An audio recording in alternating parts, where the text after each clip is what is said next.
Book 3, Chapter 17 of Resurrection. "What do you think of that?" said Mary Pavlovna. "In love, quite in love. Now that's a thing I never should have expected. That Valdemar Simonson should be in love, and in the silliest, most boyish manner. It is strange, and to say the truth it is sad," and she sighed. "But she, Katusha, how does she look at it, do you think?" Nekhludoff asked. "She..." Mary Pavlovna waited, evidently wishing to give as exact an answer as possible. "She... Well, you see, in spite of her past, she has one of the most moral natures, and such fine feelings. She loves you well, and is happy to be able to do you even the negative good of not letting you get entangled with her. Marriage with you would be a terrible fall for her, worse than all that's past, and therefore she will never consent to it. And yet your presence troubles her. Well, what am I to do? Ought I to vanish?" Mary Pavlovna smiled her sweet, childlike smile, and said, "Yes, partly." "How is one to vanish partly?" "I am talking nonsense. But as for her, I should like to tell you that she probably sees the silliness of this rapturous kind of love. He has not spoken to her, and is both flattered and afraid of it. I am not competent to judge in such affairs, you know. Still I believe that on his part it is the most ordinary man's feeling, though it is masked. He says that this love arouses his energy and is platonic, but I know that even if it is exceptional, still at the bottom it is degrading." Mary Pavlovna had wandered from the subject, having started on her favourite theme. "Well, but what am I to do?" Nekhludoff asked. "I think you should tell her everything. It is always best that everything should be clear. Have a talk with her. I shall call her. Shall I?" said Mary Pavlovna. "If you please," said Nekhludoff, and Mary Pavlovna went. A strange feeling overcame Nekhludoff when he was alone in the little room with the sleeping Vera Doukhova, listening to her soft breathing, broken now and then by moans, and to the incessant dirt that came through the two doors that separated him from the criminals. What Simonson had told him freed him from the self-imposed duty, which had seemed hard and strange to him in his weak moments, and yet now he felt something that was not merely unpleasant, but painful. He had a feeling that this offer of Simonson's destroyed the exceptional character of his sacrifice, and thereby lessened its value in his own and others' eyes.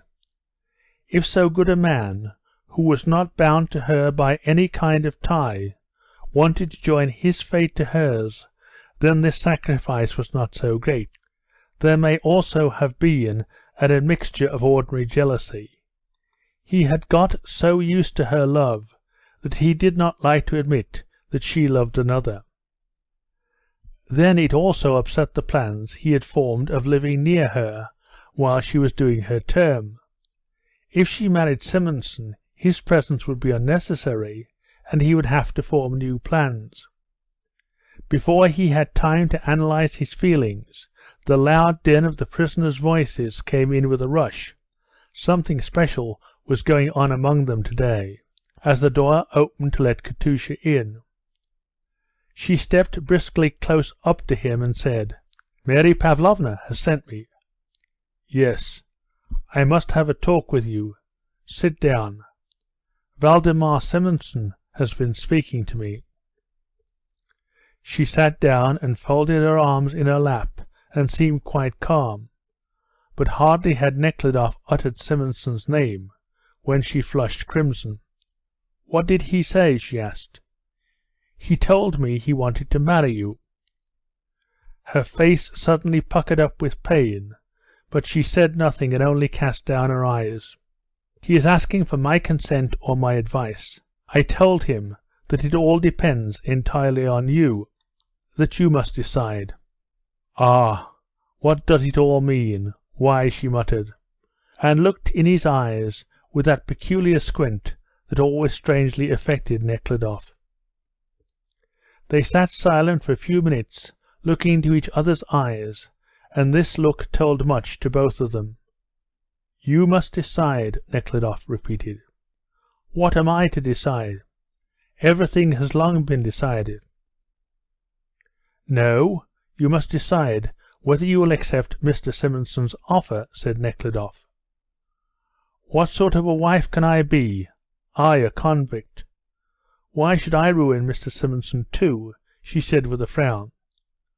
"Well, but if the sentence should be mitigated—" "Oh, leave me alone. I have nothing more to say," she said, and rose to leave the room. End of Book 3, Chapter 17. Book 3, Chapter 18 of Resurrection. When, following Katusha, Nekhludoff returned to the men's room, he found everyone there in agitation. Nabatoff, who went about all over the place, and who got to know everybody and noticed everything, had just brought news which staggered them all. The news was that he had discovered a note on a wall, written by the revolutionist Petlin, who had been sentenced to hard labour and who, every one thought, had long since reached the Kara, and now it turned out that he had passed this way quite recently, the only political prisoner among criminal convicts. On the 17th of August, so ran the note, I was sent off alone with the criminals. Neveroff was with me, but hanged himself in the lunatic asylum in Kazan. I am well and in good spirits and hope for the best. All were discussing Petlin's position and the possible reasons of Neveroff's suicide. Only Kryltsov sat silent and preoccupied, his glistening eyes gazing fixedly in front of him.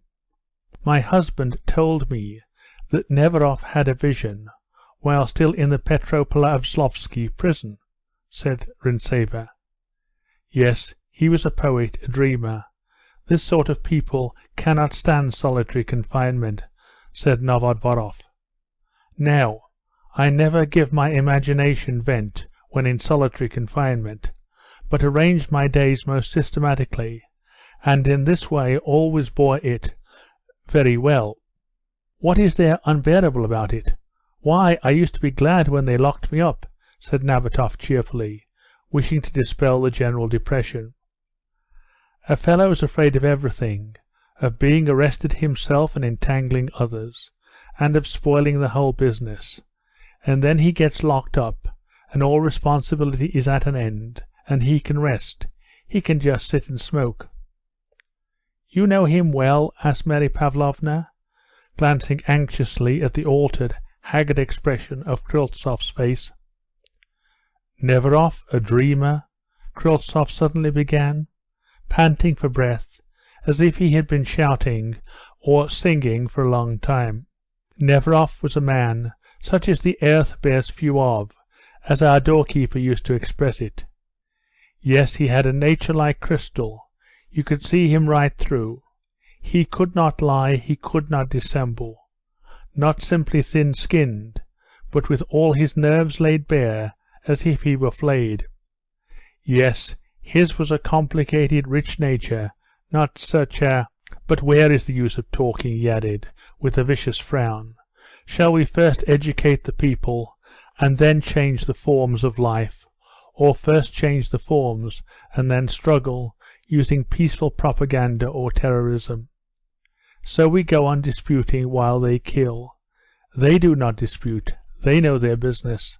They don't care whether dozens, hundreds of men perish, and what men. No, that the best should perish is just what they want. Yes, Herzen said that when the Decembrists were withdrawn from circulation, the average level of our society sank. I should think so indeed. Then Herzen himself and his fellows were withdrawn. Now is the turn of the Neveroffs. They can't all be got rid of, said Nabatoff in his cheerful tones. There will always be left enough to continue the breed. No, there won't, if we show any pity to them there, Nabatoff said, raising his voice, and not letting himself be interrupted. "Give me a cigarette." "Oh, Anatole, it is not good for you," said Mary Pavlovna. "Please do not smoke." "Oh, leave me alone," he said angrily, and lit a cigarette, but at once began to cough and to retch, as if he was going to be sick. Having cleared his throat, though, he went on. "What we have been doing is not the thing at all. Not to argue, but for all to unite, to destroy them, that's it." "But they are also human beings," said Nekhludoff. "No, they are not human. They who can do what they are doing. No, there now. I heard that some kind of bombs and balloons have been invented. Well, one ought to go up in such a balloon and sprinkle bombs down on them, as if they were bugs, until they were all exterminated. Yes, because—" He was going to continue, but flushing all over, he began coughing worse than before, and a stream of blood rushed from his mouth. Nabatoff ran to get ice. Mary Pavlovna brought valerian drops and offered them to him, but he, breathing quickly and heavily, pushed her away with his thin white hand and kept his eyes closed. When the ice and cold water had eased Kryltzoff a little, and he had been put to bed, Nekhludoff, having said good night to everybody, went out with the sergeant, who had been waiting for him some time. The criminals were now quiet, and most of them were asleep. Though the people were lying on and under the bed shelves and in the space between, they could not all be placed inside the rooms, and some of them lay in the passage with their sacks under their heads and covered with their cloaks. The moans and sleepy voices came through the open doors and sounded through the passage. Everywhere lay compact heaps of human beings covered with prison cloaks. Only a few men who were sitting in the bachelor's room by the light of a candle end, which they put out when they noticed the sergeant, were awake, and an old man who sat naked under the lamp in the passage, picking the vermin off his shirt. The foul air in the political prisoners' rooms seemed pure compared to the stinking closeness here. The smoking lamp shone dimly as through a mist, and it was difficult to breathe. Stepping along the passage, one had to look carefully for an empty space, and having put down one foot, had to find place for the other.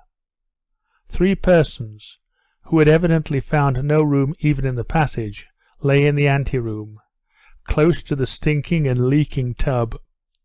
One of these was an old idiot, whom Nekhludoff had often seen marching with the gang.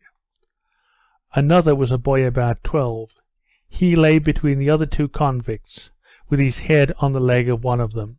When he had passed out of the gate, Nekhludoff took a deep breath, and Lung continued to breathe in deep draughts of frosty air. End of Book 3, Chapter 18.